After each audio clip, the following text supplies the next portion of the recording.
Pai Celestial, queremos te pedir que o Senhor esteja cuidando desse tempo, cuidando desse momento, que o Senhor possa nos ensinar sobre esse assunto, né? Sobre administrar os nossos recursos ou a falta dos recursos. Que o Senhor possa nos capacitar para viver os momentos difíceis que possamos estar vivendo. Em nome de Jesus que nós oramos, amém. Bom, quando o pessoal da EBA, né? Eles propuseram, né, esse tema, eu comecei a pensar eu sou administrador de empresa, e pensei que talvez o melhor tema não fosse exatamente administrando a falta de recursos, mas administrando os recursos, né? Porque todos nós temos recursos. Mas claro, primeiro eu quero falar um pouquinho sobre esse aspecto, sobre recursos, depois a gente vai falar um pouquinho sobre a falta. Mas a proposta da aula foi exatamente essa, né? Que nós, como membros da igreja, como cristãos, como irmãos, vivemos momentos de escassez financeira, que são reais e desafiadores, e aí o propósito aqui é oferecer uma orientação bíblica prática para lidar com a falta, mantendo a fé, praticando boa administração e confiando que Deus é fiel em prover o necessário. Então, dessa frase, né, desse objetivo já, eu queria destacar alguns pontos, né? Que é, primeiro, sobre escassez financeira, e que são reais, né? Daqui a pouco eu queria saber um pouquinho sobre por que vocês estão aqui na sala, e que a Bíblia ela tem uma orientação prática para que a gente viva esses momentos, mas que é imprescindível em todos os momentos da nossa vida, que nós tenhamos aí uma boa administração e confiando que Deus vai o quê? Suprir o que é necessário. E a gente vai definir um pouquinho também o que é o necessário que Deus propõe para a gente. Então, a ideia aqui que é um plano de aula, né? O tema, administrando a falta de recursos à luz da Bíblia.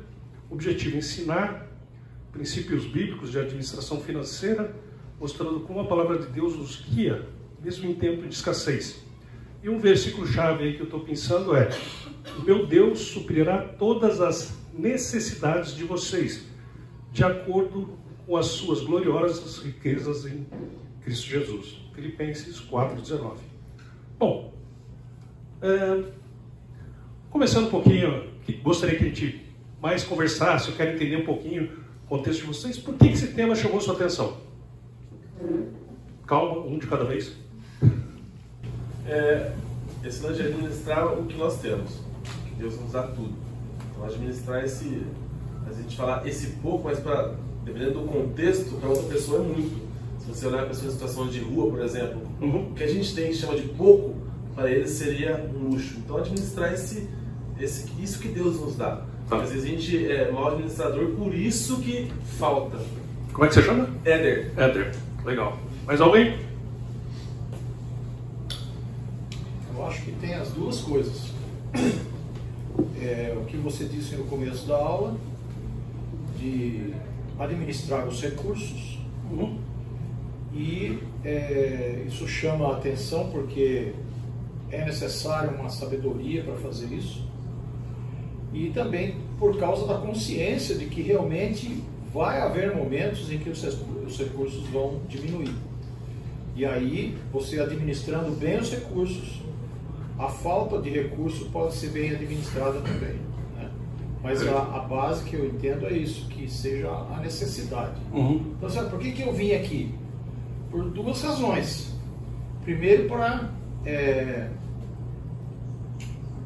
poder aprender alguma coisa a respeito da falta, na falta de recurso, que, lógico, depois de tantos anos já passei alguns desses perrengues, né? E também para ter sabedoria para administrar o que a gente tem e qual é a prioridade dentro daquilo que tem. Muito bom. Mais alguém? Eu achei interessante a palavra falta de recursos. Como é que você chama? Felipe. Porque assim, a gente sempre, como ele falou, administrar o recurso que tem. E o que me chamou a atenção foi a palavra falta, porque assim, talvez não seja falta, talvez seja uma administração que você não colocou, não se programou e aí está complementando. não se programa, não é quando vem a escassez você não consegue administrar. É a mesma linha. Geralmente a gente imagina que a sabedoria é necessária quando você está com muito. Enquanto eu tenho pouco, então não preciso pensar agora, eu preciso ir atrás demais para depois começar a pensar como fazer. E é aí que a gente acaba errando mais ainda. Eu diria assim que, pelo pouco que eu tenho experimentado, vivido e visto, né, acompanhado algumas situações, normalmente quando a gente está nessa situação, na falta de recursos, é que a gente é mais fiel buscando a Deus. E não, a gente deveria ser sempre fiel, né? E eu acho assim que talvez alguns de vocês estejam exatamente passando por isso, né? Por esse momento, né? E talvez queira orientação, né? E então a gente vai tentar falar um pouquinho. Mas o que são recursos? Já que a gente vai falar de falta de recursos, o que são recursos?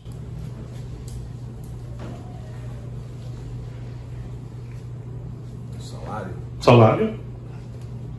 Bens. Oi? Bens. Bens. Meios que provê as nossas necessidades básicas. Bens que provém, é isso? Nossa, Que sustenta, que nos sustenta. tá. Tempo. Tempo. Mas interessante, né? E a gente consegue assim pensar, e claro, talvez a gente não saiba expressar exatamente, né, sobre os recursos, mas o que eu preciso para viver? Já que o versículo fala o seguinte, né, que Deus nos promete o que nós precisamos, o que nós necessitamos. Ele fala assim, ó, vou dar para vocês o que vocês necessitam. O ar. Ar. Esse por enquanto é grátis, né? Daqui a pouco vai ser pago, né? Então, mas a questão é, quais são as minhas reais necessidades? Vamos abrir o livro de Lucas 12. Dá uma olhadinha nesse trecho, que tem um paralelo aí com Mateus 6. Lucas 12, de 22 a 31. Eu vou ler, para ficar gravado, tá? Portanto, dirigindo a seus discípulos, Jesus acrescentou: portanto, eu lhes digo, não se preocupem com sua própria vida, quanto ao que comer, nem com o seu próprio corpo, quanto ao que vestir. A vida é mais importante que a comida e o corpo mais que as roupas. Observem, os corvos não semeiam nem colhem, não tem armazéns, nem celeiros, contudo Deus os alimenta. E vocês têm muito mais valor do que as aves. Quem de vocês, por mais que se preocupe, pode acrescentar uma hora que seja a sua vida? Visto que vocês não podem sequer fazer uma coisa tão pequena, por que se preocupar com o restante? Então, e quando a gente vai lá no texto paralelo, Mateus 6, a partir do versículo 25, fala assim: portanto, eu lhes digo, não se preocupem com sua própria vida quanto ao que comer ou beber, nem seu próprio corpo quanto ao que vestir. Não é a vida mais importante que a comida e o corpo mais importante que a roupa? Observe as aves do céu, não semeiam nem colhem, nem armazenam em celeiros. Contudo, o Pai Celestial as alimenta. Não tem vocês muito mais valor do que elas? Quem de vocês, por mais que se preocupe, pode acrescentar uma hora que seja a sua vida? Então ele fala, 28. Por que vocês se preocupam com roupas? Vejam como crescem os lírios do campo. Eles não trabalham nem tecem. Contudo, eu lhes digo que nem Salomão, em todo o seu esplendor, vestiu-se como eles. Se Deus veste assim a erva do campo, que hoje existe e amanhã é lançada ao fogo, não vestirá muito mais a vocês, homens de pequena fé? Portanto, não se preocupem dizendo o que vamos comer ou beber, ou o que vamos vestir. Então, aqui já tem aí um certo norte do que exatamente Deus promete para a gente, de qual é a nossa necessidade básica, né? E aí eu vou entrar assim num aspecto conceitual, tentando decifrar um pouquinho o que são receitas. Então, eu tentei assim trazer uma visão, até para quem não tem assim uma boa visão de orçamento, para quem não é da área de administração, mas as receitas, que é a entrada de dinheiro, a gente pode considerar salários, benefícios, rendimentos, receitas financeiras, enfim, tem um leque aí que alguém poderia falar assim, pô, tá faltando coisa aí. A ideia não é ser extensivo.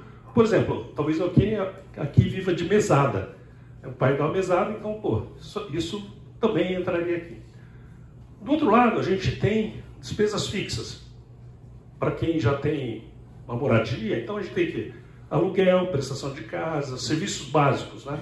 Luz, água, gás, internet, transporte, educação. Então, tudo isso aqui são despesas que a gente considera, né, no orçamento, despesas fixas, não vai mudar. Né? Se você paga um aluguel, mês que vem vai ser o mesmo valor. A gente espera, né?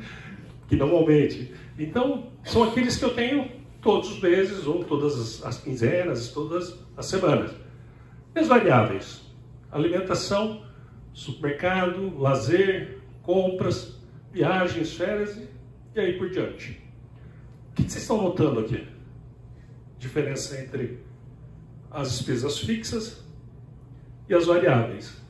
Quando nós olhamos o texto que a gente leu, tanto de Mateus 6 quanto Lucas 12, o Senhor nos promete o quê? Comer, beber e vestir. E nós consideramos isso, para Deus é assim, esse é o essencial. Eu estou prometendo isso para vocês, não vai faltar. Isso para a gente é variável. Então a gente empenha a maior parte do nosso ganho em despesas que Jesus não está falando aqui, que Ele está prometendo que a gente vai ter. Que a gente vai ter que se adequar. Então esses são elementos variáveis. Né? Outro item, né, que é importante no orçamento, poupança e investimento. Claro, a gente está falando, despesa fixa, despesa variável. Na modernidade, não tem como a gente olhar e falar assim, peraí, moro em Valinhos, como é que eu venho na igreja? Né? No domingo de manhã eu vou dar aula, e aí? Eu preciso me locomover. Então, quase que a gente acaba considerando isso como uma necessidade. Né? Mas a gente tem que olhar e pensar o seguinte, como é que eu consigo, pensando nas receitas que eu falei anteriormente, fazer com que elas sejam, vou usar uma expressão aqui, o mais elásticas possível, pensando no orçamento. Né? Outro ponto, nós temos dívidas e obrigações financeiras, parcela de empréstimos, cartão de crédito, cheque especial. Né? Outro item, que são itens de imprevisto, né? Conserto de carro, despesas médicas inesperadas, reparo na casa, e isso acontece. Porque pode ser que alguém fale assim, o recurso está me faltando, não foi porque, sei lá, eu gastei com algo supérfluo, mas porque aconteceu alguma coisa, uma situação médica. Então eu lembro, para quem está na igreja um pouco mais tempo, o Kurt esteve aqui essa semana passada, né? E ele deu o testemunho dele, mas eu me lembro de uma situação que aconteceu com o Kurt, que ele foi baleado de forma acidental na mata. Alguém lembra disso? E lembra o que a igreja fez? Nós nos juntamos para fretar um avião para trazer ele, porque no local onde ele estava não tinha nenhum suporte médico. Então, e nem ele, imagina ele fretar um avião. É um negócio inimaginável. Então, de fato, era um recurso que estava faltando. Bom dia. Então, eu me lembro dessa situação com o Kurt. Agora, olhando assim para o aspecto de orçamento, e veja, isso aqui, eu vou apresentar esses dados, mas isso aqui não é, talvez aqui quem trabalha na XP, né, o investimento, vai falar assim, não, esse número aí não bate com o que eu vejo lá na XP, né, Lucas? Mas, então, alguns especialistas falam que sugerem a regra de um bom orçamento, que é 50% da renda que eu tenho, das receitas que eu tenho, das entradas que eu tenho, seja para necessidades, moradia, transporte, alimentação, 30% desejos, lazer, consumo, e 20% para poupança. Então, tem números, veja, eu disse isso aqui, há controvérsias, tem números diferentes, vocês vão achar, mas assim, é um norte para a gente. Eu não vim falar de finanças, né, esgotar o assunto finanças aqui, nem orçamento. Mas eu queria trazer uma outra perspectiva, que é a perspectiva bíblica, que é a regra 10, 47, 26, 17. Que eu começaria o seguinte, né, que o bom orçamento começa pensando primeiro na obra. Né, da gente separar aquilo que a gente vai honrar a Deus com as receitas que eu tenho. Então, eu diria assim, 10% é um bom começo. E aí, eu só dividi o restante, né, 47, 26 e 17. Mas pode ser um pouquinho variável, né? Eu já vi histórias de pessoas com baixas rendas, né, que tem um controle muito bom do orçamento e tem uma vida extremamente saudável, né, e outros que têm muitos recursos financeiros, mas às vezes de uma situação extremamente delicada. Quer ver? Isso aqui eu tirei de um livro da Evangeline Bruce, que ela escreveu a biografia de Napoleão Bonaparte e Josefina, né, que era a esposa dele. Não vou me atrever a falar o sobrenome dela. Tá? Então, ela fala no livro o seguinte: Josefina era uma mulher encantadora, vaidosa e socialmente habilidosa, mas com pouco senso de economia. Antes de casar com Napoleão, já tinha uma tendência a gastar além das posses. Comprava roupas caras, joias, mantinha uma casa luxuosa para manter seu status social em Paris. Encomendava vestidos novos, e enfim, num trecho na página 142, ela fala assim: ó, Josefina sempre gastou mais do que possuía. Ela não sabia como ver de outra forma. Ou seja, gostava de ostentar, e ela diz aí a história que ela faleceu em 1814 com dívidas significativas, embora respeitada e admirada pela sociedade francesa. Esse não é um bom padrão para a gente, né, como cristão e como alguém que gere, né, os recursos do Senhor. Então, uma dica prática. Antes de gastar, antes de você colocar o seu dinheiro em algo, tem 3 perguntas que eu quero te fazer. Isso é necessário para viver ou trabalhar? Posso adiar esse gasto sem grandes prejuízos? Cabe no meu orçamento sem sacrificar o essencial? Se as respostas forem não, o gasto provavelmente é supérfluo. Então, é um crivo. Na hora que você for gastar... Tempos atrás, a gente estava no shopping, né? Ele estava fazendo alguma coisa e eu falei, vou dar uma volta. Né? E aí eu falei assim, eu vou andar e vou olhar nas lojas algo, eu vou comprar alguma coisa. Mas quem conhece sabe, já está rindo. Aí eu peguei e comecei a andar. Aí eu parava assim e comprei tênis. Não preciso. Aí, calça. Não preciso. E fui andando pelo shopping, e aí com esse filtro, né? Sabe o que eu comprei? Nada. Por quê? O problema é exatamente, na maior parte dos casos, quando a gente compra por impulso. Né? Então, a gente vê a conversa entre 2 homens no shopping, e aí um falando para o outro, minha mulher é terrível, quer ver tudo que eu compro. O outro fala, a minha é pior, quer comprar tudo que vê. Claro, brincadeira, né? Mas isso, eu sei, isso não acontece com a gente, na nossa volta, a gente não conhece ninguém assim, né? Mas, se por acaso você é aquela pessoa que olha e quer comprar tudo que vê, você está comprando muito supérfluo. Sinto te dizer isso. Né?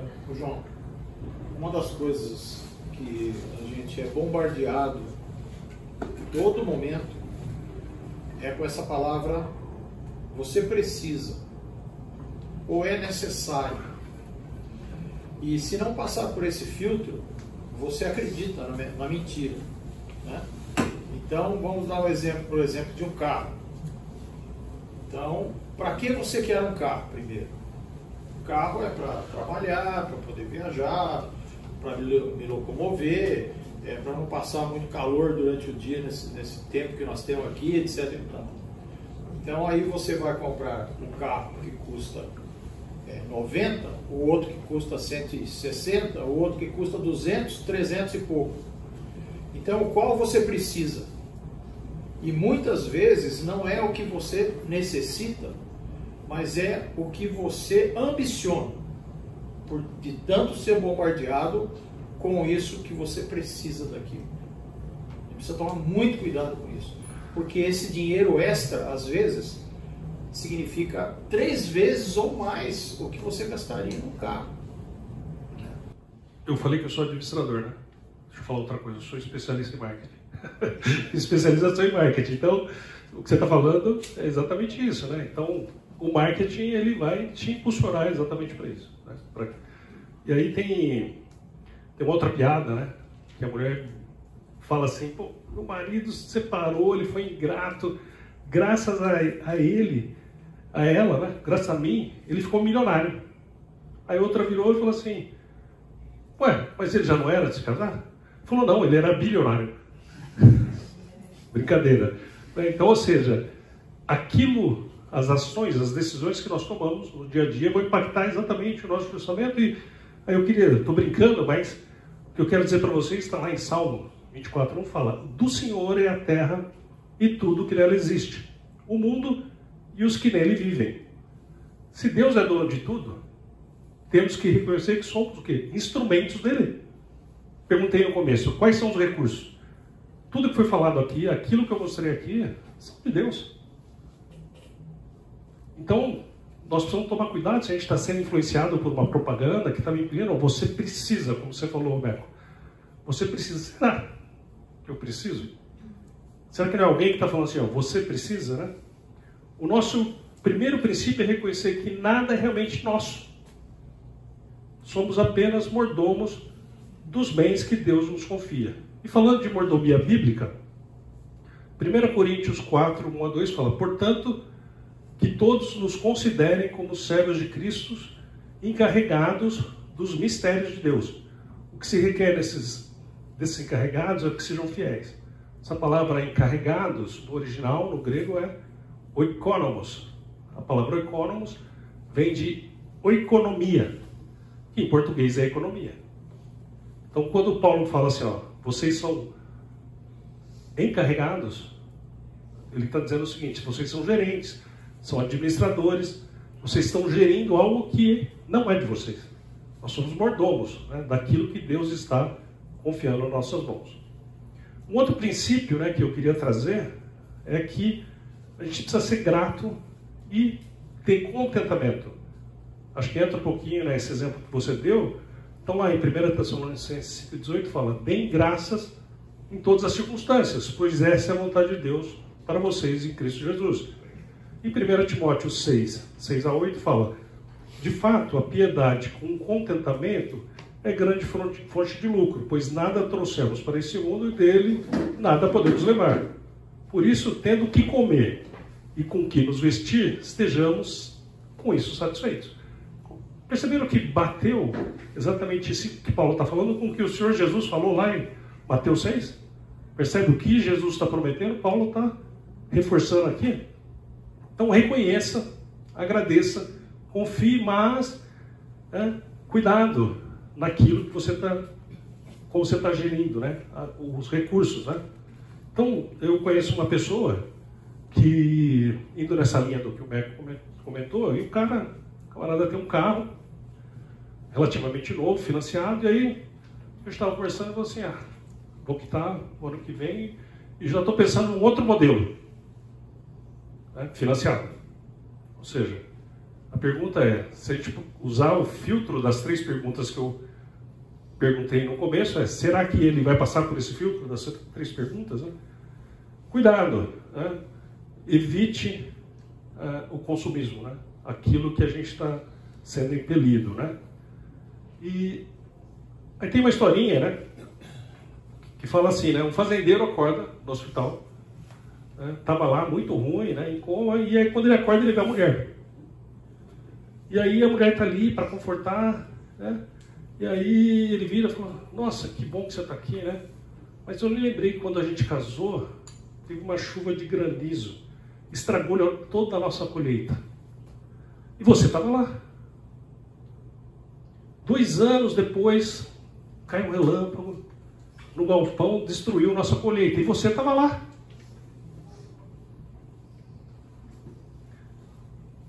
Tempo depois, uma doença matou nossa vaquinha. E você estava lá. Em todas essas situações, você estava lá. E agora está aqui. Quer saber de uma coisa?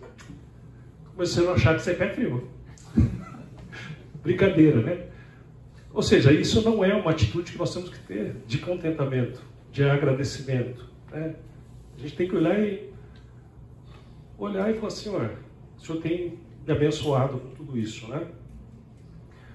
A maioria das pessoas, olha essa frase, gasta o dinheiro que ainda não ganhou, comprando coisas que não quer, para impressionar pessoas de quem não gosta. Esse camarada, Will Rogers, né, era um humorista aí na década de 30 nos Estados Unidos, né? Nascido em fazenda, tudo, e virou um comentarista, né, de assuntos aí de em relação à política, social e econômica, né? Então foi uma voz influente nos Estados Unidos. Será que acontece com a gente isso? A gente está muito mais se debruçando e tentando fazer algo para agradar alguém ou nos mostrarmos, né, para alguém. Outro ponto, né, de conceito é contribuição. Se eu tenho receita, se eu tenho ganho, eu tenho que contribuir. Malaquias 3,10 fala: tragam o dízimo todo ao depósito do templo, para que haja alimento em minha casa. Ponham-me à prova, diz o Senhor dos Exércitos, e vejam se não vou abrir as comportas dos céus e derramar sobre vocês tantas bênçãos que nem terão onde guardá-las. 2 Coríntios 9,7. Cada um dê conforme determinou em seu coração, não com pesar ou por obrigação, pois Deus ama quem dá com alegria. Paulo incentiva, né, que nós sejamos generosos. Então, quando ele vai lá e fala em 2 Coríntios 8, da igreja da Macedônia, ele exatamente cita isso. E o Éder acabou de falar de um aspecto, né, da gente olhar para os necessitados, né? Então, a gente tem que ter essa generosidade, né? E a contribuição, ela tem que ser voluntária e alegre, não por obrigação. Quando a gente vai lá em 1 Coríntios, né, 9, 6 e 7, Paulo chama a atenção para isso, né? Então, a igreja é chamada a viver a graça também no uso dos nossos bens materiais. Faz sentido? Comentários até?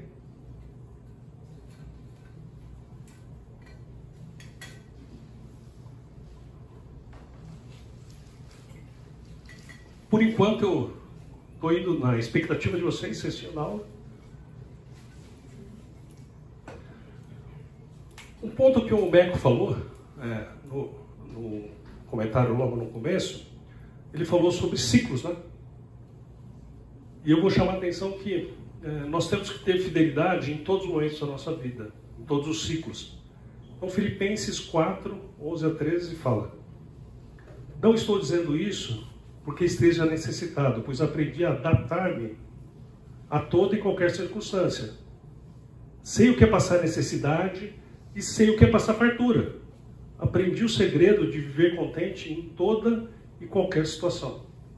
Seja bem alimentado, seja com fome, tendo muito ou passando necessidade. Tudo posso naquele que me fortalece.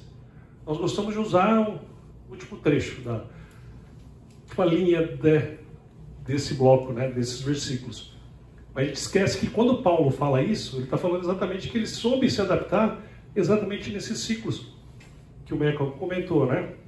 Então Paulo, quando ele escreve essa carta, provavelmente ele está em Roma, com dificuldades, e ele está expressando ali alegria, gratidão, contentamento. Ele reconhece que ele foi ajudado financeiramente, né, pela igreja de Filipos, e deixa claro que a sua alegria não está exatamente somente na ajuda financeira, mas porque ele tem a confiança profunda de que Cristo é que está agindo ali e trazendo os recursos. Então, um outro ponto sobre a fidelidade nos ciclos veja aí, Romanos 5, 3 a 5. Não só isso, mas também nos gloriamos nas tribulações, porque sabemos que a tribulação produz perseverança. A perseverança é um caráter aprovado, e o caráter aprovado, esperança. E a esperança não nos decepciona, porque Deus derramou seu amor em nossos corações, por meio do Espírito Santo, que Ele nos concedeu. Então, Paulo considera, né, que as tribulações são instrumentos de Deus para nosso fortalecimento espiritual. Então, falar de falta de recurso, diria que está integrado aí nesse conceito, né, de tribulação. Como é que a gente reage numa situação como essa? A maneira como a gente reage vai demonstrar exatamente o quanto nós estamos valorizando aquilo que Deus tem feito conosco, seja no ciclo de alta, seja no ciclo de baixa. Faz sentido?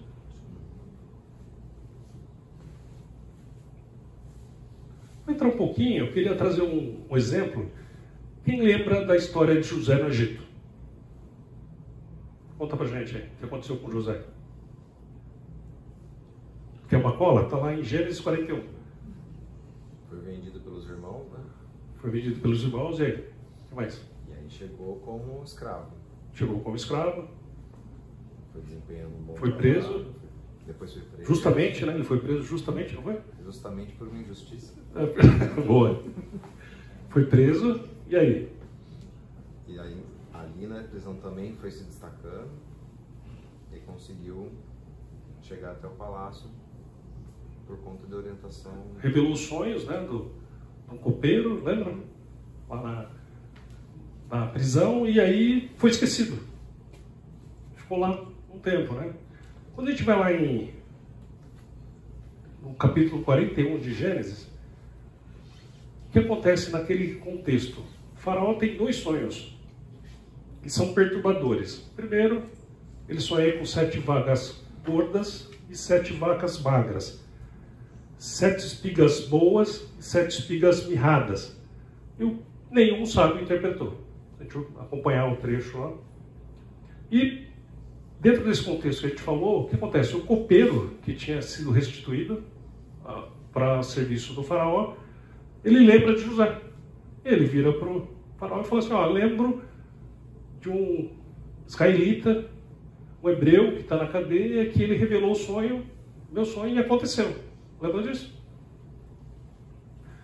E aí, José é chamado, ele interpreta o sonho do faraó e fala, olha, faraó, os 2 sonhos é o mesmo. O que vai acontecer? Nós vamos ter 7 anos de fartura e 7 anos de fome, de falta. E aí ele fala, olha, levanta alguém que vai saber administrar tudo isso para prever a falta. E aí o que o faraó faz? Bom, tem alguém melhor do que você para vir para cá? E vem, José, vem para cá. Lembra disso? Então, José, com 30 anos, assume como, sei lá, vice-faraó do Egito para ser o gestor de tudo. Só não podia fazer aquilo que o faraó não quisesse. Né? Então, ele se torna governador do Egito. E aí, nesse contexto, nesse exemplo de José, então, qual é o contexto? José está interpretando o sonho de faraó, previu aí 7 anos de fartura e 7 anos de fome. E quais são os princípios aplicados? Primeiro, a gente precisa saber planejar. Claro, antes de tudo, olhando o exemplo de José, ele foi abençoado por Deus, foi capacitado por Deus. Deus imbuiu ele de algumas competências para que ele pudesse se diferenciar, não só como alguém que vai revelar o sonho, mas também aquele que é um bom administrador. Né? Mas quais são os princípios aplicados? Primeiro, planejamento. Guardar parte da abundância para tempos de escassez. Está lá em Gênesis 41, 34 a 36. Disciplina. Não consumir tudo no presente.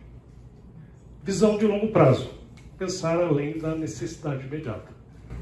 Esse ponto é muito importante de disciplina, porque não consumir tudo no presente, muita gente vive com essa noção de que o recurso que recebe de Deus, porque tudo que nós temos vem de Deus, todo o recurso, nosso trabalho, a nossa administração, as oportunidades, tudo isso vem de Deus.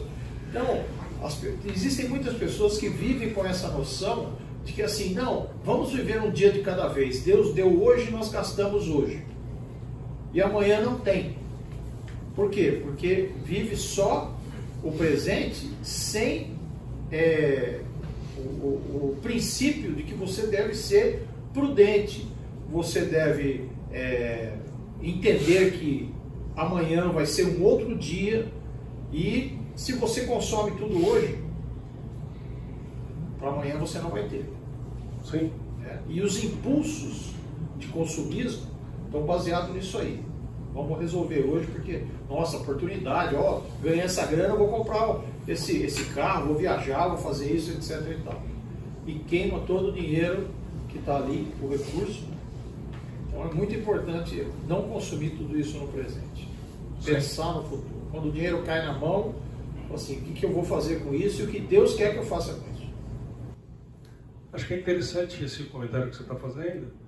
Eu acho que traz até uma outra reflexão, é o seguinte, que é como é que a gente otimiza o recurso?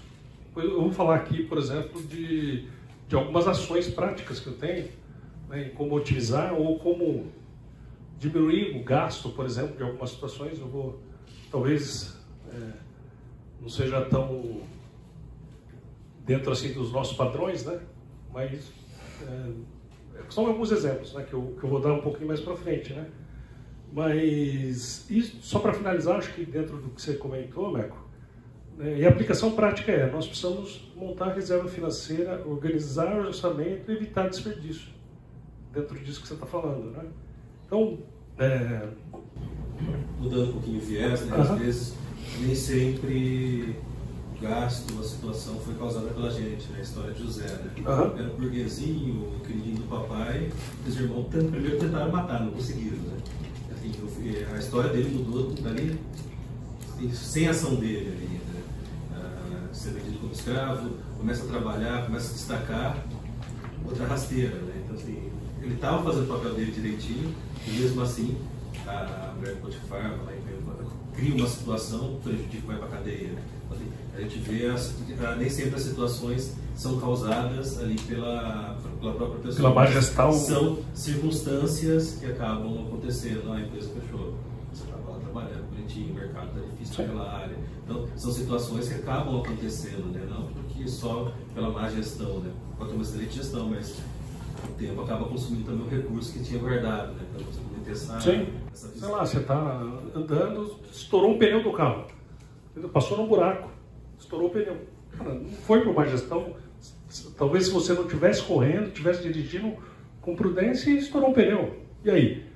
Vai ter que trocar o pneu. E às vezes você não troca um só, né? Porque depois estourou um pneu da frente, você vai ter que às vezes trocar os dois. Então exatamente o que você falou, né? E no caso de José foi isso, né? Mas eu diria assim, que Deus está no controle nessa situação de José, mas também está no controle de uma situação de Jonas. Que Jonas, Deus falou, você vai lá e vai pregar para aquele povo de Nínive. O que Jonas fez? Fugiu. E o que aconteceu? Foi jogado no mar e foi engolido pelo peixe. E depois, você pode achar que é ruim, né? Mas Deus, fez o peixe vomitar Jonas. Certo? Então, você pensar numa figura dessa e depois falou assim, você vai lá agora. E ele foi. Então, eu diria que Deus está no controle. É óbvio, e eu vou dar um exemplo aqui bem claro sobre isso, que nós vamos sofrer as consequências da administração que a gente tem. No caso de José, ele não teve culpa nenhuma. A gente vê a história, e se a gente olhar para frente, ele perdoa os irmãos, né? A história dele é belíssima, né? Claro, porque a gente conhece do começo ao fim. Apesar de José ser um cara top, se é um exemplo que a gente deve seguir, isso é José. A gente não pode perder a noção de que Deus preparou José para aquele momento. Sim. Deus permitiu que ele fosse vendido, que ele fosse traído, que ele fosse para a prisão, que ele fosse esquecido, porque nesse período ele estava preparando José. Sim. Você usou uma palavra perfeita. Deus permitiu. Por outro lado, quando a gente olha a vida de Moisés foge para o deserto. Por quê? Porque ele assassinou um egípcio. É por isso que ele foge. E ele passa 40 anos no deserto.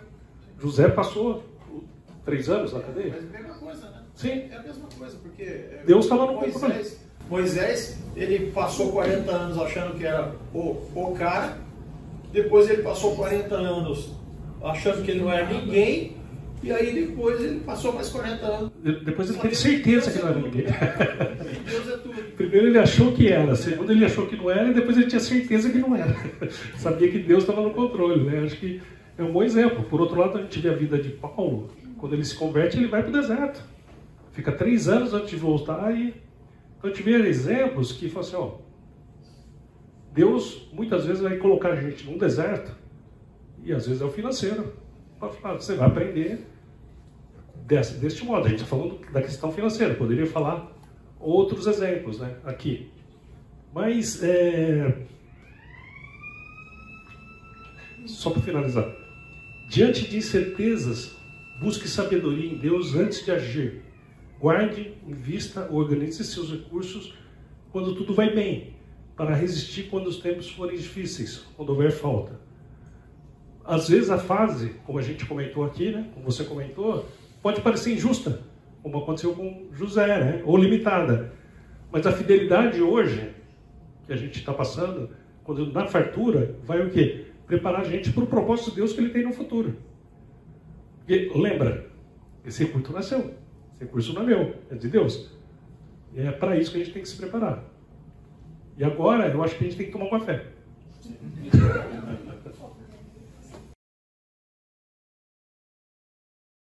Para finalizar a história de José, queria comentar o seguinte: José passou da prisão ao palácio um único dia. Quando ele chega ali com o faraó o nomeia, né, como governador num único dia. Mas levou anos aí de fidelidade e dependência de Deus para estar pronto. Agora eu estava conversando com o Meco, né? Quer comentar? Um pouquinho do que você falou aqui? Na verdade é o seguinte, eu até brinquei que eu tenho um grande pecado. Compartilhar o pecado. Tiago fala para a gente confessar os pecados, né, uns aos outros, para ele curar a gente. É uma indignação. A indignação é o seguinte: eu chego na igreja, passo pelo estacionamento e depois eu tenho, no final do culto, um relatório de gratidão. E o que eu vejo do lado de fora é incompatível com o que eu vejo do lado de dentro. Então eu fico pensando assim, como pode uma igreja como a nossa ter uma porcentagem de só 50% de contribuição que sustenta o ministério? Eu não estou falando nem aquele pessoal que está envolvido com missões, etc. e tal. Mas para que eu estou falando isso? Por quê? Porque isso é uma coisa que nós devemos considerar na nossa vida cristã quando nós fazemos a nossa administração dos recursos. Aquele slide que você colocou no começo da aula é fantástico. Comece com os 10% de Deus. Depois você vai ver o que você vai fazer com o dinheiro. Mas a sua fidelidade para com Deus tem que estar acima da sua fidelidade com qualquer coisa. Então, eu me entristeço quando eu vejo isso, por quê? E não é só a nossa. Outras igrejas, a mesma coisa. Não é 100% da igreja que participa, que tem o privilégio de participar e o privilégio de poder destinar esse. Por isso que Paulo fala assim: contribua com alegria, porque é um privilégio, né?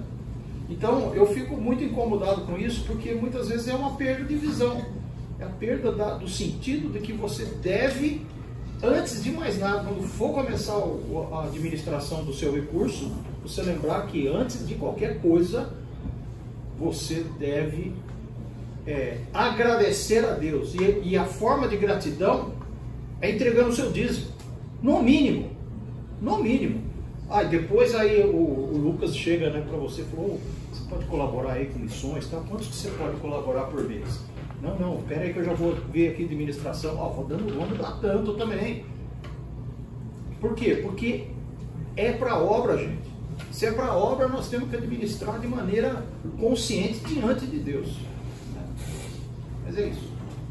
Eu queria... Pode falar. Pode falar.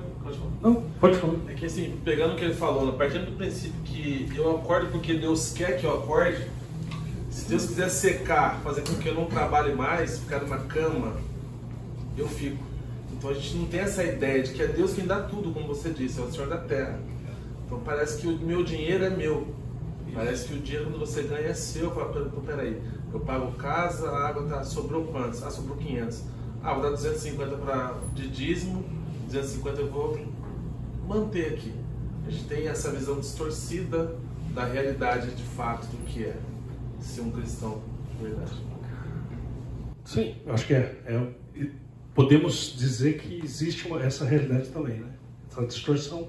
Por outro lado, também conheço muita gente que sim, doa muito mais do que 10%. Então, claro, a gente também não pode Passar régua, né? Equalizar e falar, não, todo mundo não. Se você, eu tenho problema com isso, né? Se você também, então eu vou dar uma sugestão que eu faço, né? Que eu simplesmente programo. Até essa semana eu ia falar disso, fui revisitar, né? Para ver como é que estavam as minhas doações. Então eu programo, por exemplo, 12 meses, determinado valor, e sai da minha conta. Então eu nem olho, para não correr o risco de falar assim, pô, esse mês eu não vou doar. Então vou no Itaú, que é a minha conta, e programo lá 12 meses de contribuição que sai todo mês, né? E se tiver um extra, né? Mas eu faço isso para não correr o risco. Então, se eu confio, né? E eu vou dizer o seguinte, que depois eu vou contar um pouquinho da minha história, acho que assim, os exemplos vão talvez fiquem um pouquinho mais do que os conceitos, né? Mas eu não me lembro assim de tempos na minha vida que eu fui mais fiel em contribuição do que quando eu tive problema financeiro, né? Então, eu acho que se essa sugestão te ajuda, né, faz isso, o programa, né? A gente tem como fazer isso fácil, né? No mercado financeiro. Eu já fiz assim, deixando programado. Uhum. E no meu caso, isso não foi benéfico, porque não fazia eu olhar e refletir sobre aquilo que eu estava recebendo e ter esse exercício de gratidão. Então eu parei com as programações e passou a fazer mês a mês, para poder ter esse momento, e eu percebi que isso era bom para mim. Sim. Era o que eu precisava tratar no meu coração. Começa por aqui, contribui, agora diminui. Cria disciplina depois. Isso. E aí eu sou indisciplinado, então eu acho que esse modelo para mim é melhor do que... Mas eu também tenho dificuldade às vezes de lembrar, mas esse exercício foi bom para mim. Quer ver uma coisa? Eu precisava disso. Eu sou tão indisciplinado com isso, que eu faço? Eu que pago as contas da minha sogra. Não com o meu dinheiro dela, né? Eu programo na minha conta, então, cartão de crédito, Unimed e tal, meu boleto, e sou eu que pago. Então, eu sou tão indisciplinado que quando eu recebo, né, a Elenice me manda pelo WhatsApp, eu faço na hora. Eu já programo na hora, porque se eu deixar, leia assim, disciplina, eu vou esquecer, né? E já aconteceu uma vez de eu não pagar o cartão, e depois eu que paguei os juros, né? A culpa era minha, eu que tinha, é óbvio, né? Então para mim, funciona o seguinte, chegou, eu já programo, acabou, entendeu? Não é assim? Na hora, ontem mesmo eu estava programando lá, um boleto, né? Sábado. Falei, mas eu vou fazer já, porque depois eu vou esquecer, entendeu? Então, eu acho que cada um tem que saber assim, ó, como é que é o seu tipo de administração. Então, é isso, né? Não existe um modelo, né? Isso é o meu exemplo. Mas se serve para alguém, ok. Então, sim, mas tem um outro modelo aqui muito bom também, né? Então, mas eu acho que nesse tópico que a gente está falando, vale a pena a gente lembrar que a gente tem que saber planejar e orçar. Se você tiver dificuldade, procura alguém que saiba, alguém que possa te ajudar nisso, né? Mas quando a gente olha lá em Lucas 14, 28 a 30, fala: qual de vocês quiser construir uma torre, primeiro não se assenta e calcula o preço, para ver se tem dinheiro suficiente para completá-la? Pois, se lançar o alicerce e não for capaz de terminá-la, todos os que a virem rirão dele, dizendo: esse homem começou a construir e não foi capaz de terminar. Então, o exemplo de José traz sabedoria para a gente, né? Em como administrar recursos. Aqui, o Senhor Jesus nos orienta a planejar, orçar e administrar. Então, ele está indo além, porque no caso de José, a gente tem uma visão de que ele está administrando algo do outro. Aqui a gente está falando assim, ó, você vai construir. Então, mas eu acho que o conceito é o mesmo, né? A gente tem que saber ter um bom planejamento aí e orçamento, né? Cuidado com dívidas. O rico domina sobre o pobre. Quem toma emprestado é escravo de quem empresta. O camarada do carro, que eu comentei, eu olho, às vezes, vendo o cara comprando roupa nova, sapato novo. Então, isso é uma tentação, né? Eu não tenho esse problema. Vou no shopping, né? No Bial, vou tentar vender alguma coisa. Estou brincando. Mas se você tem tentação com isso, cuidado, né? Quanto menos você for no shopping, melhor. Então, como o próprio Beco falou, né? tem muita estratégia de marketing que quer nos induzir a consumir, né? E quando a gente olha para a realidade econômica, esse assunto é muito importante. A gente está falando aqui na igreja, mas ó, eu vou trazer uma perspectiva para vocês. Fui pesquisar. Endividados no Brasil, em torno de 78,5% das famílias estão endividadas no Brasil. Inadimplência, estou falando de dados agora de julho, 30,2% da população está endividada. 12,7% das famílias endividadas não têm condições de pagar a dívida. O que mais? Há um motivo.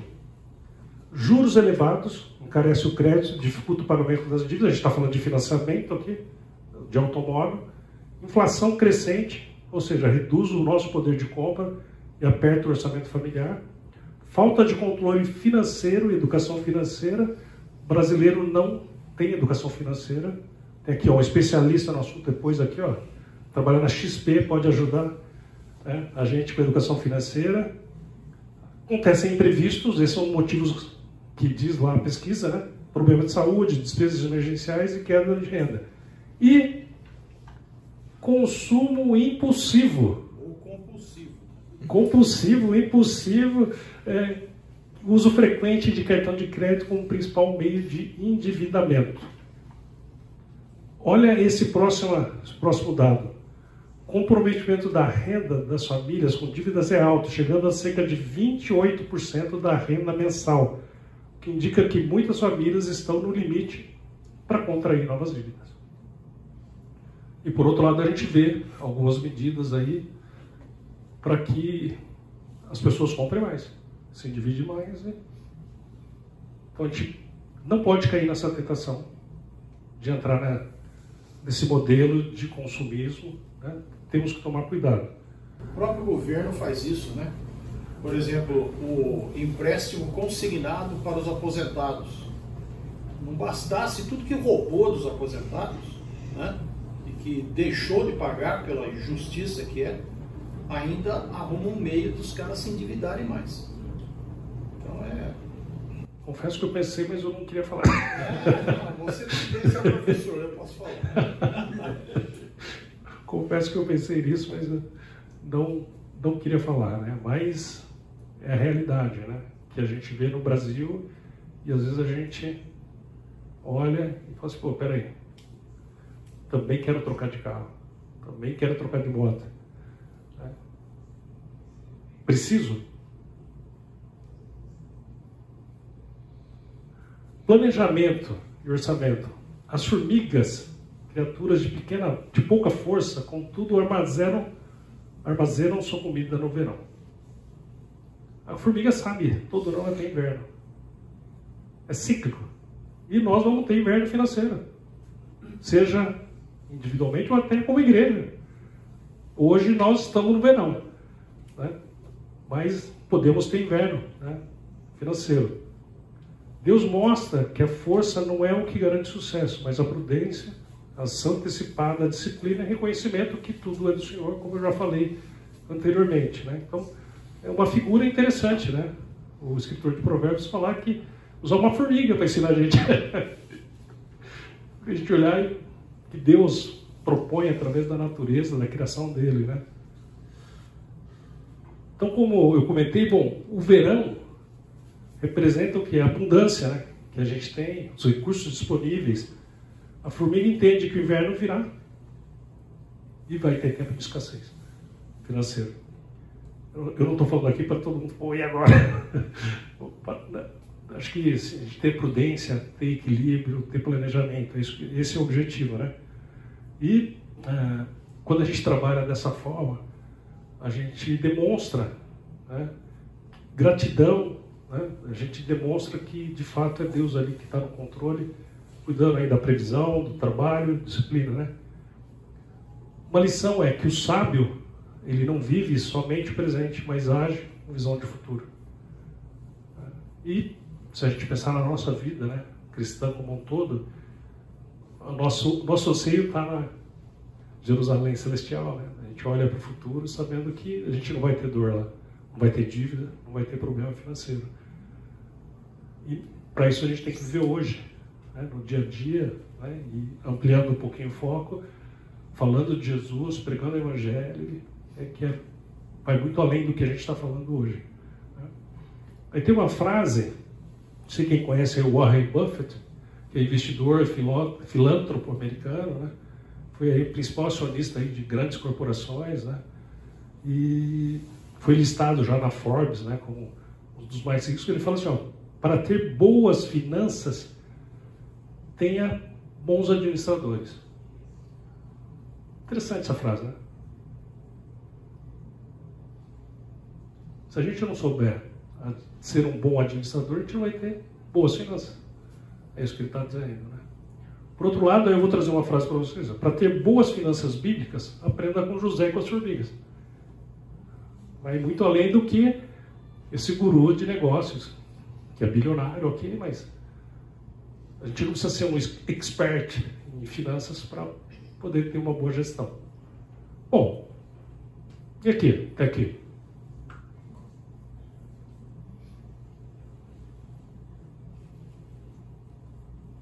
Comentário? Dores, dúvidas, anseios. E quando falta? Bom, agora eu estou entrando na onda. E aí? Até agora eu falei o seguinte, ó, nós precisamos ter orçamento, a gente tem renda, a gente tem recurso, a gente tem despesa fixa, despesa variável. Mas e quando falta? Jejum e oração. Jejum e oração.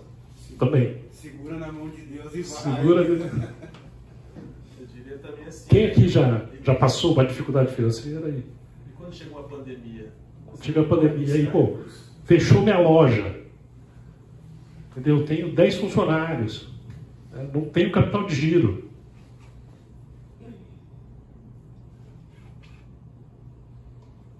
Talvez a gente nunca tenha imaginado que a gente ia passar uma situação como essa, né? De uma pandemia, de fechar tudo, né? Um consultório. Agora, não posso atender mais online? Você atende online?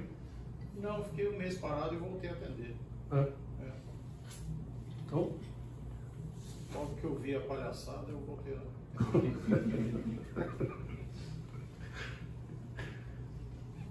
Atos 18, de 1 a 5. Paulo está em Corinto.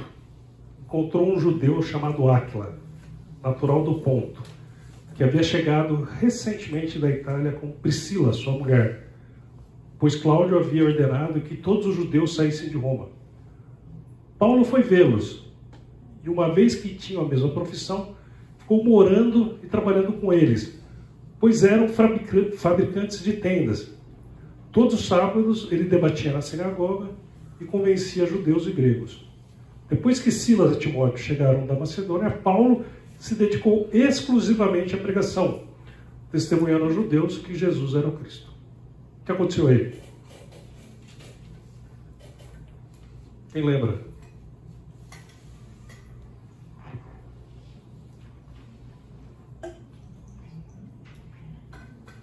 Paulo vinha como missionário nas suas viagens missionárias, chega em Corinto, sozinho, aparentemente sem recursos, e encontra Priscila e Áquila. E Paulo, anteriormente, tinha uma profissão, ele fazia tendas.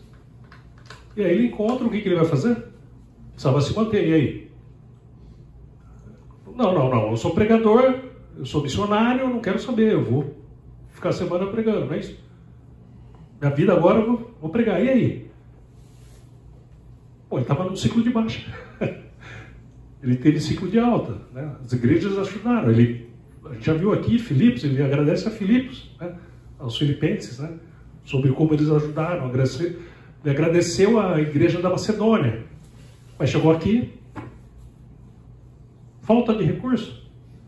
E o que ele vai fazer? Põe a mão na massa. Então tem um ensino prático aqui sobre trabalho, fé, comunhão e propósito. Né? Corinto era uma cidade próspera, comercial e moralmente corrompida. Paulo encontra aí os companheiros de fé, se tornam amigos e cooperadores do ministério. Mas Paulo ele não estava ocioso. Né? Ele sabia que ele tinha necessidade financeira. E aí ele vai trabalhar. Lá em 1 Tessalonicenses 2,9, ele fala assim, eu trabalhei com as mãos para me manter. Ele fala isso lá em 1 Tessalonicenses 2,9. Então, ele trabalhava durante a semana, e final de semana, o que fala aqui? Estava lá pregando na sinagoga.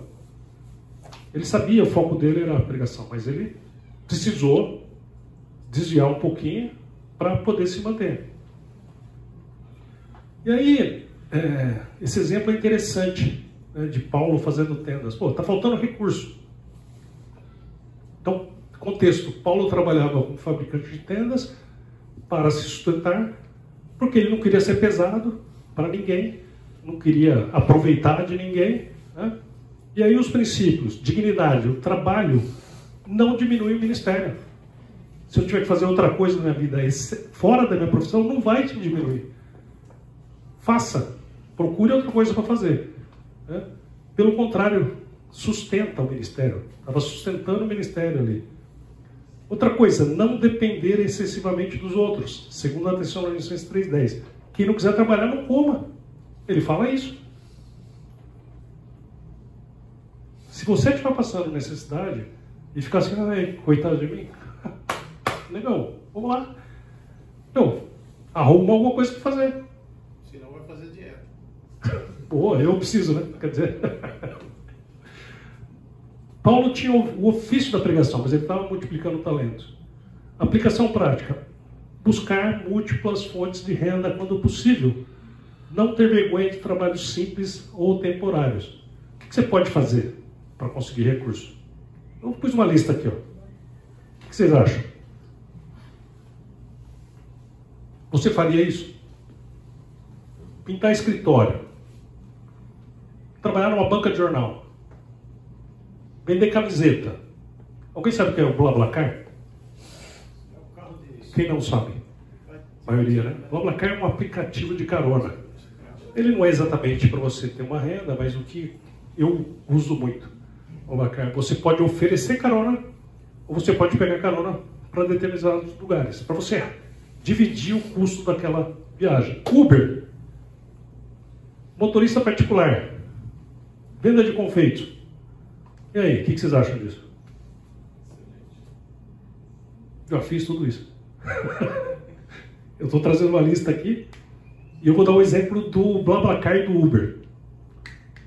Eu vou em reunião para São Paulo, então muitas vezes eu ofereço carona pelo BlaBlaCar. Porque eu sei o horário que eu vou para a reunião em São Paulo. Mas muitas vezes na volta, eu não sei, é imprevisto. Mas para eu diminuir meu custo, o que eu faço? Eu me cadastrei no Uber.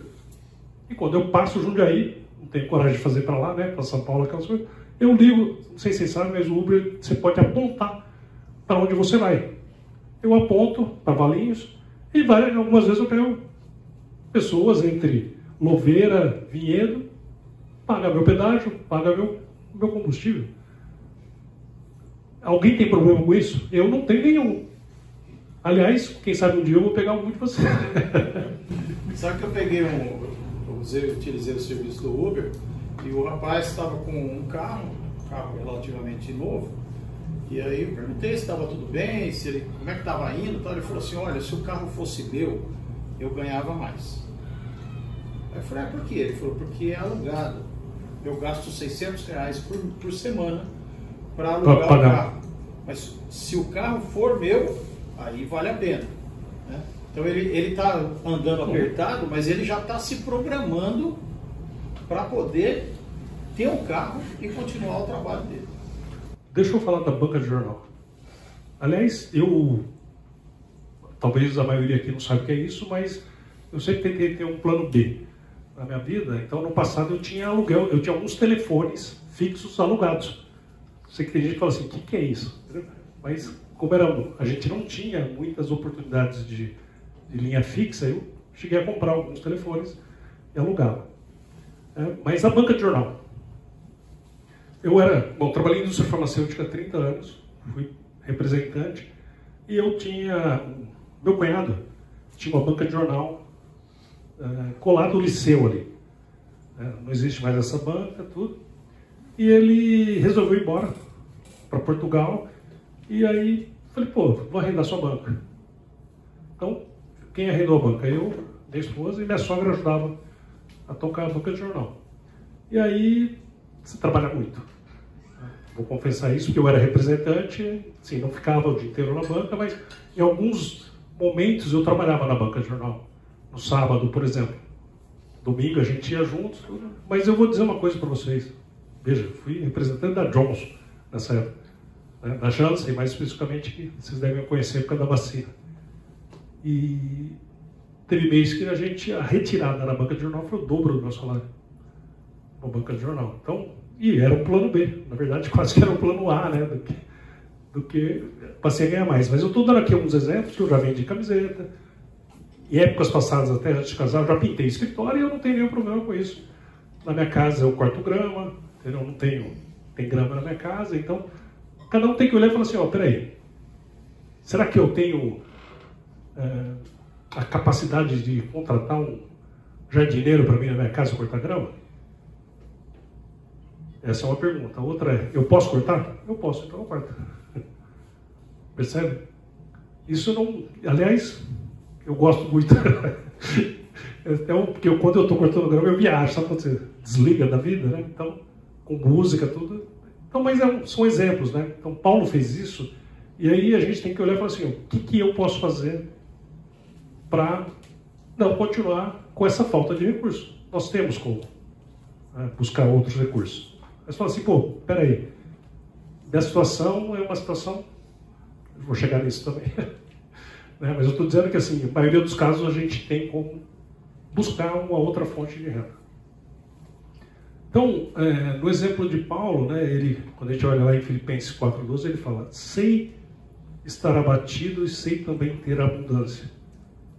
Em toda maneira, em todas as coisas estou instruído tanto a ter fartura como a ter fome, tanto a ter abundância quanto a padecer necessidade. E a aplicação prática é, maturidade cristã é aprender a viver em paz e fidelidade em qualquer ciclo. Como eu falei desde o começo, a gente tem ciclos. Nós vamos ver esses ciclos e aí, se a gente tiver o domínio próprio, a disciplina de ter um bom planejamento, a gente sabe que muita gente está guardando para o futuro. Eclesiastes 3 fala que há tempo de plantar, tempo de colher, tempo de guardar, tempo de gastar. Então, a aplicação prática é reconhecer os ciclos, evita a frustração e gera esperança. Então, eu sei que a gente vive um momento assim, delicado, né? Porque as novas gerações são imediatistas. Né? O camarada às vezes entra numa empresa como estagiário e ele já quer virar gerente em pouquíssimo tempo. Né? Então, tem esses anseios, mas a gente precisa aprender que a maturidade, né, leva um certo tempo. E também ter uma boa gestão dos nossos recursos também leva tempo. Né? Então, a gente precisa aprender a colher para poder gastar de forma sábia. Bom, eu disse que... Falou assim, bom... eu estava brincando com o médico e falou assim, pô, você que vai dar aula? Eu falei, sou especialista no assunto. Não, eu estudei muito isso não, eu já vivi. Então eu quero trazer aqui um exemplo, né, do que tem acontecido com a gente e aí dizer o seguinte, que Deus está no controle. Então, eu trabalhei em indústria farmacêutica, como eu falei, em 2002 eu fui promovido a uma posição gerencial. Nesse mesmo meio tempo aí a gente tinha comprado um terreno, onde a gente mora em Valinhos, construímos, começamos a construção lá em 2003, e em 2005, numa ascensão profissional na empresa, a gente construiu a casa e mudamos para essa casa em Valinhos, a gente morava em Campinas. Em 2006 eu fui demitido. E aí eu tenho uma confissão. 90% da culpa da demissão foi minha. Eu falei o que devia da forma errada. E aí eu sabia disso. Né? Que era minha chefe, minha líder, autoridade. Alguns meses depois eu a procurei e pedi perdão para ela pela minha postura. Para vocês terem uma ideia. Bom, enfim, eu tinha recurso, né, da demissão, a casa já estava quitada, etc. Em 2008 entrei no negócio bem mal feito. fui muito ingênuo, né, naquele negócio, e coisa foi feita de palavras. Investi aí milhares de reais nesse negócio e quando eu estava dentro do negócio eu percebi que era uma furada. Eu tinha duas opções que foi me dado. Eu entrava de vez no negócio, assinando o contrato social, né, como sócio, e eu olhando a situação falei, ou eu saía sem nada. Eu saí sem nada. Foi essa a opção que eu tive. Eu achei o prejuízo seria menor eu saindo sem nada do que... Então foi assim, um baita aprendizado e uma situação muito difícil financeira, porque eu tinha investido ali todo o nosso recurso. E ainda tinha assumido a área comercial desse negócio, onde o único cliente assim, de grande porte que o negócio conseguiu fui eu que gerei ainda, e eu saí sem receber comissão, e, enfim. Bom, o que aconteceu nessa situação lá em 2008? Então, estou trazendo esse exemplo para vocês, que foi exatamente a falta de recursos. Então, aí eu fui amparado pela igreja, promoção social, né? Por exemplo, um valor que a igreja nos ajudou foi assim, exatamente para pagar cartão de crédito que não tinha nada supérfluo. Era comida, itens de primeira necessidade. 2 irmãos nos ajudaram financeiramente, prestando, e mesmo a Bíblia falando depois que a gente tinha, que a gente não pode cobrar os juros, na devolução eu paguei com juros. Eles não me cobraram, eu fiz questão de devolver aquilo que eles me emprestaram com juros, né? Então, assim, essa foi a realidade aí.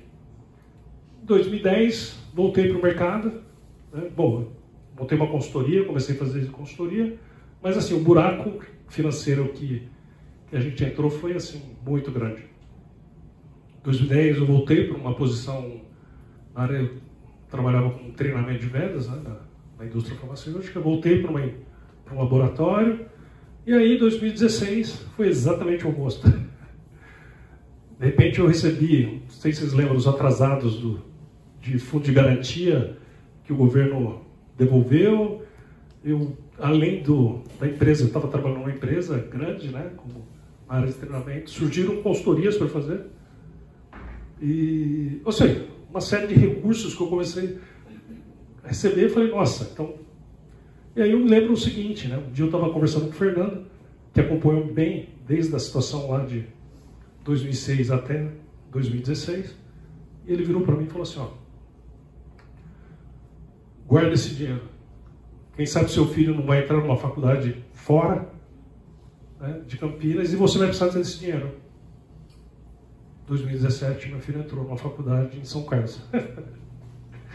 E eu guardei, lógico, né, guardei o dinheiro. Então, continuei na empresa e em 2017 fui demitido de novo. Qual o grande aprendizado de tudo isso? Não entrei mais em negócio furado. Então, hoje eu sou bastante cauteloso e confesso assim, faço consultoria, etc., mas de lá para cá, os recursos que a gente vive, né, além desses que não são frequentes, muito boa parte é desse dinheiro que eu guardei lá atrás. Então, agora, eu confesso para vocês o seguinte, né, que essa prática que eu tenho de andar no shopping e não comprar ajuda muito nisso. De ser bastante criterioso naquilo que Deus promete, está cumprindo, mas eu tenho que fazer a minha parte. A minha parte é saber gerir aquilo que Deus tem colocado. Bom, se você está numa situação de alta, qual a minha orientação para você? Ajude. Se você tem recurso, Deus está falando para você, ajude quem não tem. O irmão aqui saiu, que comentou, mas está aqui, Lucas 3,11. Quem tiver 2 túnicas, reparta com quem não tem. E quem tiver comida, faça o mesmo. Levai as cargas uns dos outros, assim cumprirei a lei de Cristo, Gálatas 6,2. Consolai-vos, pois uns com os outros, e edificai-vos reciprocamente. A religião pura e imaculada para com Deus e Pai é essa: visitar os órfãos e as viúvas nas suas tribulações, orarem uns pelos outros. Então, se você tem recurso, a gente falou aqui, recurso é mais do que dinheiro, é tempo, é oração. Nós temos um recurso poderosíssimo na nossa mão, orar uns pelos outros. Nós precisamos aprender a suprir as necessidades, consolar, encorajar, praticar misericórdia e orar. Eu sei, nossa igreja é fria. A gente tem que reconhecer isso. Mas nós temos que lutar contra isso. A gente tem que buscar se diferenciar e ficar atento à nossa volta, porque eu acredito que há mais casos de necessitados do que a gente imagina. Talvez não seja o caso aqui, mas com certeza, né? E uma igreja rica deve aprender que os recursos são de Deus e seremos cobrados pelo uso desses recursos. Cuidado! Gastos desnecessários, ostentação, fechando os olhos dos necessitados, não interesse. Não adianta você falar assim, ó, eu não sabia disso. A pergunta é, qual o seu interesse pelos irmãos? Procure, converse, conheça pessoas. Né? Por outro lado, se você tem recurso, ajude. Se você não tem, está passando necessidade, deixe ser ajudado. Eu, na minha experiência, vou falar o seguinte, não sou campeão nisso. Eu diria que esse orgulho bate no coração, né? Pelas experiências que eu já tive. Mas a Bíblia fala o seguinte, você tem que procurar ajuda. Deixe alguém te ajudar. Né? Deus é nosso refúgio e fortaleza, socorro bem presente na angústia. Filipenses 4. Apesar disso, vocês fizeram bem em participar das minhas tribulações, como vocês sabem. Filipenses, nos seus primeiros dias do Evangelho, quando eu parti da Macedônia, nenhuma igreja partilhou comigo no que se refere a dar e receber, exceto vocês. Pois, estando eu em Tessalônica, vocês mandaram ajuda, não apenas uma vez, mas duas, quando eu tive necessidade. Então, Paulo está falando o seguinte, os filipenses ajudaram ele mais de uma vez. Levarem as cargas uns dos outros. Bom, primeiro, precisamos reconhecer que Deus é nosso refúgio e fortaleza. Paulo aceitou a ajuda dos irmãos em suas viagens missionárias e nos orienta a levarmos as cargas uns dos outros. Não tenha orgulho. Não seja como eu. Não tenha orgulho. Busque ajuda aqui em promoção social, algum irmão próximo. Você está na coinonia, conversa com alguém. Se você não tem ninguém, procure alguém. Né? Pastor, líder de ministério. Né? Como eu disse, eu não sou campeão nesse assunto. Eu tenho assim, algumas pessoas que eu já falei sobre isso, converso, mas eu tenho uma em particular que se eu precisava ir lá e falar, ó, a situação está assim, né? Eu tenho essa pessoa aqui conversar. Então, sugiro que você tenha alguém, se você está passando por isso. Perguntas? Comentários? Essa semana, nós recebemos um comunicado de um dos membros da nossa coinonia, dizendo que, por problemas particulares, ele estaria se afastando da coinonia para resolver alguns problemas. Lógico que eu, como coordenador da coinonia, falei, bom, saber o que é. E eu já sabia o que era, né? Justamente isso, falta de recurso, problema financeiro, também vergonha por não poder contribuir, participar, né? Aquele negócio que coinonia também tem a ver com comida, né? Então, você faz na casa do indivíduo, tem gente, eu lembro que teve nossa primeira reunião de coinonia, teve vaca atolada depois da reunião. Quer dizer, não há necessidade disso, um lanchinho, alguma coisa. E se você não tem condição de fazer isso, pessoal, cada um leva a sua parte, ou então faz numa outra casa, não precisa usar a casa da pessoa.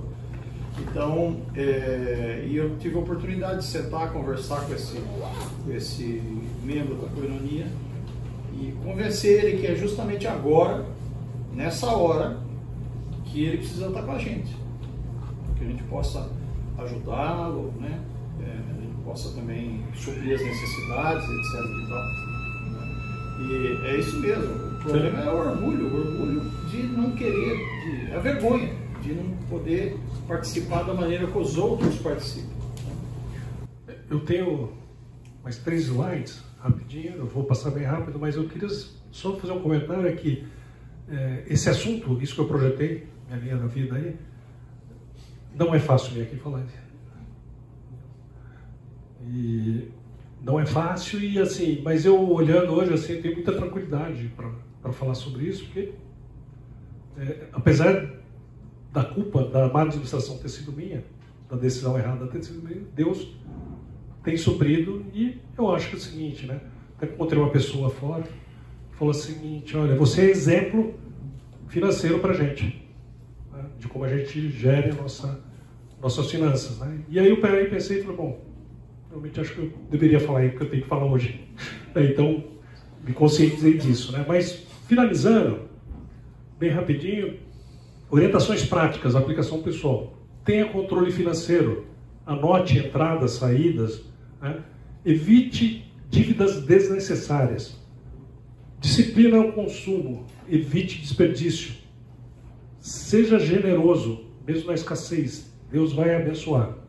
E a conclusão, falei que era 3, não, são 2 slides. A segurança verdadeira não está nos nossos bens, nossos recursos, está em Deus. Administrar bem é uma forma de adorar a Deus, na fidelidade. José do Egito, Paulo, planejamento e trabalhos dignos são caminhos abençoados para atravessar momentos de escassez. E por último, a gente já leu, né? Buscai, pois, em primeiro lugar o reino de Deus e sua justiça. E todas essas coisas, não todas as coisas, tudo aquilo, roupa, comida e bebida, Deus, né, Jesus nos promete, e vão ser acrescentadas. Beco quer fazer uma oração para a gente finalizar? Pode ser. Senhor, obrigado por esses momentos aqui, obrigado porque a Tua Palavra nos exorta a reconhecer que tudo que temos, todos os recursos que temos, eles vêm de Ti. E sabemos também que o Senhor tem um plano para cada um, para trabalhar o coração das pessoas, para tirar a confiança das pessoas nos seus recursos e colocá-la totalmente em Ti. Que nós possamos viver dessa forma, sendo fiéis nas nossas contribuições, sendo fiéis na administração dos recursos que o Senhor nos dá, e acima de tudo, Senhor, que nós possamos ter um coração ensinável, constantemente aprendendo que nós devemos aplicar esses recursos com responsabilidade na Tua presença.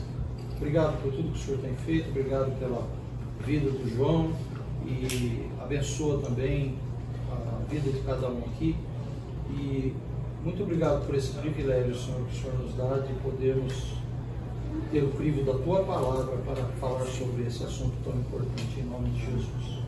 Amém. Amém.